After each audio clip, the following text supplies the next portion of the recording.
O le tātou tāpua i atu I le tu. Tātou stana. E whio mai alo nganga. Le nganga I moni ma le whamau. Le o mātou mauti loa mai loa. O e lava o le mātou tua e tō tasi. Lo suafa Iesu o te tālo tuai. Amen. O le tātou vi atu le vi inga o ka le se lutisi, whau mōmoa ma le whau mōmoli, o le pese sifun ma le iwa. Lala pe I lala.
Whaitowina nisi o upu mai la whionga pa ia le atua. Le amo mai le whangere tuai. Por ke nese o lona mtaupu mua mua. Au te whaitowina o nisi o whai upu. Whaafonga ia whionga le atua. Na whaia e le atua le langa. Male le lo langa. I le amatanga. Sa so ono nunumi le lalolanga. Maua ngao ngao. Sa usutia fo'i le moana I po riuna. Na whengoi o ia e fo'i le ngango le tua. Whengoi o I tai fo. O whetalai mai le tua. Ia mala malama. Ona mala malama I le. Ia whamanuia mai mi whamala malama. O lona nganga le whaitawina le whionga le. Tu mau ia te ere li inga I whaawau. O le aso le nei. O le aso whaapitoa.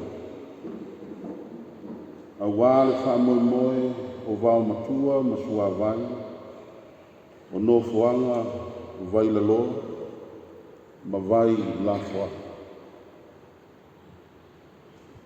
Pai mai nisi. O se la tāua I so se malo tupu. Se.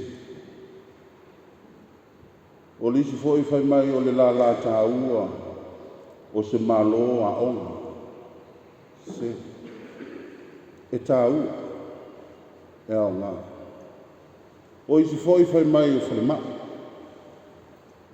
O isi foi fai mai o Ministry of Works. Ai au te tau tino atu le asole. O le la pito i tā ua lea o so se malo. O fe fai ai no poto, pe a fai le ise vai. O fe fai ai au tupe malau mau oa, pe a fai le aise ele. Fe fai. O le aunga whapae ma le ute lea o le ola ma so se atu nu, ma so se tangata. O mea na fai le tu. O le tāua lea o le asale lea. O le tāua lea o le la lea po le ministry tu lou le afionga. I le minister ma le sunga le CEO ma le malu le whainga luenga. Wai whai mai nisi was tumu ma manao i ofisa.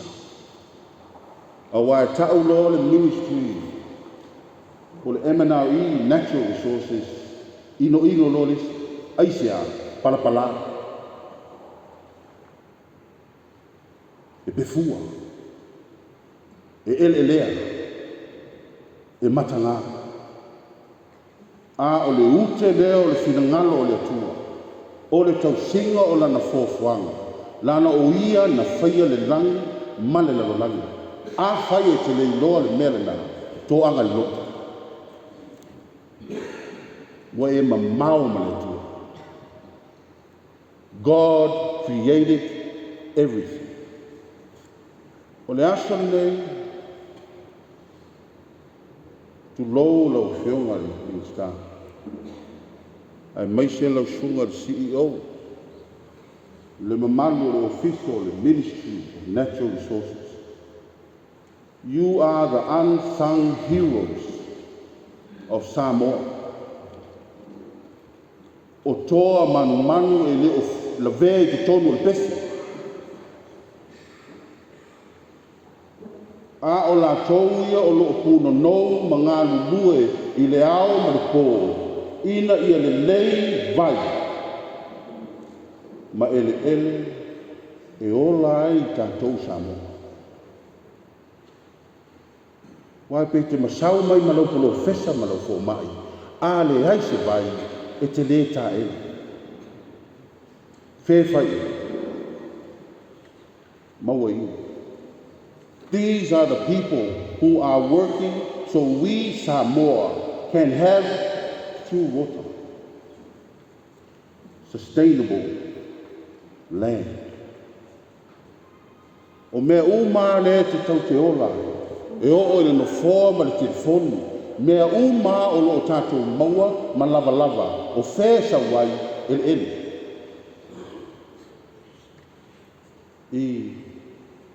Ele sa wai le palapala le fai e telefoni. E o i mea uma o lo e manatu ai, o le palapala. O na saulea o le whaamai o oti, o le COVID, o whena sa ili ai le au ata mamai, te vai la au e fafo ai le oti. La au. Forest, le vau matua. Aisia, mea uma na whai e le tua. Ia e iloa na whai e le tua. E o ia oe maau, o tātou kino se tu lou, na whaia e le atua, mai palpala. We must acknowledge God. O lau te tālo, whaamanuia i lau whionga i sta. Whaamanuia le tua. Lau sunga i le CEO ma le mamalu lau whainga luenga o le Ministry of Work of Natural Resources. Malo le tālo. O loo tau whengai ma le tausinga o le fōwhuanga le atua, a muia o tau. A ua le popole i le vaai e le tangata, la ngai vai, whai mai e palapala. A o loo tau whawhisa ngai ma le atua, o loo whawhisa ngai ma le vai o le atua. La au le atua, forest o vai uma lava, ma swamps, o lea tua. Whafsanga i mo, nei tangata i o tātou. Aisi a, mo oe sa mo. Mo oe. Whamanuia le tua. Ma lo le tau, ma lo le o sa. Ai ao atu foi, le au whainga ruenga i tua i tātou nuu. Oka, le meo le manatu, sa mo ai, so ia le whai manatu. Tātia mai le ngā ruenga ia i nātou, ua whiriwhilia i atua, e tausi anu mea. A oe, ke so ani, ai leo leo atu foi, ai whaari fe foi lo poto. Ia whamanuia le tua. Whamanuia le tua. Mā lo le toa, mā lo le o sa. God bless you all. And I thank you, ma o whawhitai le tō ngā ruenga. A wai rei loa i sa moa. O i la tō ia o loo tau mwhaia. Le ola, mō sa moa. Ono Yesu. Amen. O la tātou te tātou. Whawhitai le tua de le asu. Ia vi ia oele li ia na whaia le lang, male lana lang. Ua lava na i titi lo vi inga lo mātou tu. A wā o e lava lo mātou pule, o le pule au au ma le ola atari. Whawhitai lo maliu Yesu, ma lo tōtu. Whawhitai lo wanganga, ma lo tala le. Ai whamangalo ni mātou whale tō. Ina ne ina mātou, nau tai se le lei. Le poto a le tau tai se le atu iau. Whamangalo mai so mātou ngā reo se. E ala ilo maliu Yesu Christu. E whamanuia mai le me asu. Whamanuia le li le fionga i le minister. Le sunga i CEO ma le mamalu le au whainga ruenga o le nei la la. Wa e whirwhilia ma tō whi e whawhisanga i ma lau fōwhang whai. A wāsa moa moa toa. A hanga le lei ngā mea. Maua le lātou mālosi, maua le lātou whiwhi. E ia pui ma leo leo e sose. Whalawe lawe tutu. Whamanuia le lei whalapo tō. Whamanuia ia sa moa. E ia tū mau lawa le vi inga ia te oe lo mātou tu. Ono Yesu Kiriso o mātou wole no ki tālo atuana. Amen. Tu mau mai pēr i o mātou lunga malawa, le manuia o ele atua le tamale alo, ma le ngāna pai. Nei se i o le whāwarau lawa.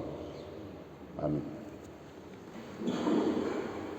Manatsi o lea o tātou le ulu mai pualanga, ina ua tafa ata o lea na i tumoi. Awa o lea o moi i ngāna le tamani.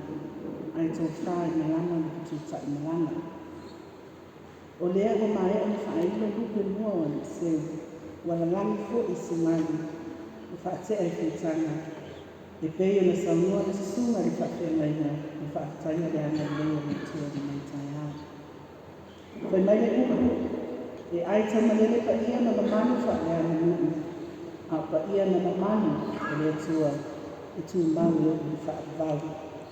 O moni ati le nana whaatai la suna i taisi ni tāna wenga, whaafengai na taulangi a wāne pa ia le aina māwaina, i tu wala i lua ma mamamu le ama mua ni tupu, i tusa ma i tāpenanga ma i uku whaala i au, e tō ma tawina ai le le yasu ma i tātou whaala hui. O le mātou talo, ia sana whaeloina na susuna i le tō whaapa ia a wāle atua ma lona whinangalo, nuu ngā whio angaro o marua ai, ma whaafatu o tia ai. Ua saunia i a whiona le minister ma le tāna wenga se mea lefa whaatau waa, e tu sai ma le tāna whaawalo wala au whai ma taitai, o le nei mawhitanga. Ma ua maea o na tu ngātu, i ala te kawale, whaampo nei, i whaunga ai le komputa lausuna i whawhengaina. A le nei tu whā te wala au tuai ma le tele i a whionga le minister i le oa wha ngātua ma le sisimana, lau fio mato e Susu Cedric Boses a le Sista mo lau sauanga au tu. E tusa ma le mani mauti o le nei wha mo moe tāua ia maana tonu ai le pa ia no wa ingo Samoa o koto le nei tai au. Lau fio ma le Isa. Taitai ai le sunga ni, taitai o Saninga, le sunga Reverend Leuma Pala, a tai mo le taulanga moria, le tapau langi. Tapa sa ai fu kuanga o le nei aso whakatoa. Fio lau fio mai tamaita ni star, a fio ngai tui star, a fio sui ul panini. Ai mai sio tātou paanga mai atungu mai whafu. Alala tai fo I whaurunga masui o matanga luenga ma whaalapu tonga le maru. Whapea, whaalapu tonga tumaoti. Sui o au whai pisinisi. Whapea pa ia maua luma, o sui whitwhiria o fio anga ma la whanga ma tumaru. Malmamalu sa mo o kotu winitai au. O pa ia masafa langa tā o le nitai au. O le alito e au whangaina, a wā e le koko I sapu. O le nei ua lao I whali, I wha moe o mtanga renga. E whai ei le sao sa moa, e wha ilonga ina ai whatasi, ma māloa au whatasi. E tā ua ma le au ngā, o puna oa, tau lau whanua vai le loa, wau matua, ma sua vai o le nei taisanga lua ake ua skuturi. Ua mai tau winga I whaititia pēo lau whanua vai le loa titele ma wau matua. Lea e whatu mawina au au nanga whaali ngā tua. E au fia ai le whausinga o le o kiseni. Whapea le miti o kasa ka puma. Mo le whaititia o afianga I tau. O ni wha muenga o lo ave I ai le whata ua le laulangi a toa. A o mai tawina pēa, le whaatukutuku la ia o le whaitaua a whae o tangata o le laulangi, e le o maua se sua vai, ma se sisi o manga saunga le ni. A wā le whaatiunga wina o se soifuanga tala fia ngai ma le manhia. I tonu lava o Samoa, o le whaititi pēa I tausanga taitasi o wau matua mai le tāina mo whaatoanga, la fumani, Whapea ma le whaaleanga ina o na ololonga mautani a whare. O le whaititia fo I lea o nanga a nei puna o a tā ua.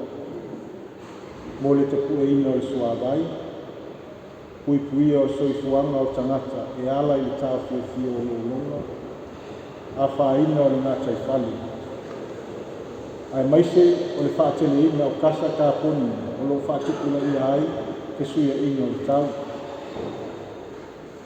Whaapea fo I a fianga o ele vai le loa, mai le lafua I ai o ota ma la pisi. O le tanuina mo ati nae, ma le fausia o maota ma lao. Whaapea le poloka ina o ala vai e tafe atu ai le suasani. O nei ngā luenga, o lo whaapea o na whaalea ngai nai ele vai le loa. O lo la tau whaatino ina, nisi o au nanga whaali ngā tua, mo le puipuinga o fio anga, ma le sisi o manga mai le longa, ma le whaaleanga ina o le ngātai whali. O le ai whaataua I pia le tau longa, ma le tua lalo e fio anga ma lalo whanga. A maise a inga o lo tūlata ma umia nei ele, ma puna oa tā ua, ina ia puipuia, ma tausia le lei nei puna oa. E ala I le ngā lulue whapaanga ma le mālo, mo le whaasau ina, ma le toe tuto ina o nei lau whanua o puna oa tā ua. O le manu lau ti o le nei asa whapitoa mo lau whanua vai la loa, wau matua ma puna oa sua vai wafe ua tōru. O whaingoa ina o le tuli matai ngā luenga whaatina, mo le puipuia o lau whanua vai la loa, wau matua ma puna oa tau sua vai, a wāse soifu se Samoa soifua ma lolo ina. Poli, accelerating actions to restore wetlands, forest and water resources for a healthy Samoa. O le nei au tū, lo whata ua, a whama mawha ai po kalame mo le pui o sisi nanga. E au fi ai, le toi tutu ina o le wā matua. E ala i la au whawhatu anga, ma la au o le ngata i whanu. Ma le manui, mo le manui a lau tieni, o tangata, o lo whala lango i sisi o manga. Ma au au nau ngai au fi ai, kuna ua tau sua vai, tau fia o ele solu, ni tia o kasa kāpuni. Mea ai mo fonga tau mafu. Whapea ala ngā tupe maua mo le manuia o a ina. Whaasau ina o le wau matua, ele vai la loa ma ele apo vai. Lo pue ina ai le sua vai tau mafu. O por kalame mo le kuto ina o wau matua. Lo whaata oto e tau muai, komiti whaitu malu. A fio anga o lo yaino fuanga whaasau. Whapea ma whaalapo te kutonga tuma oti. O lau ngā lidue i ngā luenga whaasau. Whaatasi ai ma le lango lango sua amatanga luenga le malu. Whai pisi nisi. Ma paanga whaawaa malu. O le aunga ma le autu o le nei por kalami, le nei wha moe moe o le malu, ma le matanga luenga. Whaatasi ai ma na paanga. Wha ngā solo le nei por kalami mo le ono tau sanga. Mai le lua afe lua, te tau watu le lua afe lua sikuruan. O le porkalame wha apitoa mo le nei aso, o le wha alau lua le ailea o pine, o le logo, o le 3 miliona la autotou. O le lipoti o le sa ilinga, na wha tino ina i lau whanua vai la lua i vai pū. O le ata, o fuafuanga, o wha atasi ai manisi o tāpenanga. A wā, por kalame whaalau loa al matanga luenga. O ta pena foi i le matanga luenga mo ni ngā luenga e o ngatasi ma le autu o le nei tausanga. E pe o por kalame i mata auku i lau whanua vai la loa. Wā matua, kuna oa tau sua vai, whaapea sua vai la fua. Ia vea li nei awa nua whaapeo aile ngā whaaftaitele le mālo i le sao tā ua o tātou pāanga whaavaa mālo. I le lango mal suasoani mai, mo aso whapitoa whapelei, maona fuafuanga. E whapitoa foi, se whapitai e liki ma whaipule, e nuu ma fio ango sa mua. O vaenga ma oti ma matanga luenga esi. O loo tai mua, i ngā luenga ma pokalami, mo le puipui o le puna oa, o sisi o manga. E le whaangalo ina foi le sao tā ua ma le lango. Ala whaalapo e kutonga tuma oti, le au whai pisinisi, ma i lato uma ua le maa ua. Wa mātanga o fie, ma maua lungai le nei po kalami. O le mea te whailo atu. O lea e te whailo atu ai, o te tala lo ia nei, le whaamana tuina. O le aso whapitoa mo lau whanua vai la loa, wā matua, ma sua vai lua afe, lua skutobu. Whaftai, sui fua mai mania.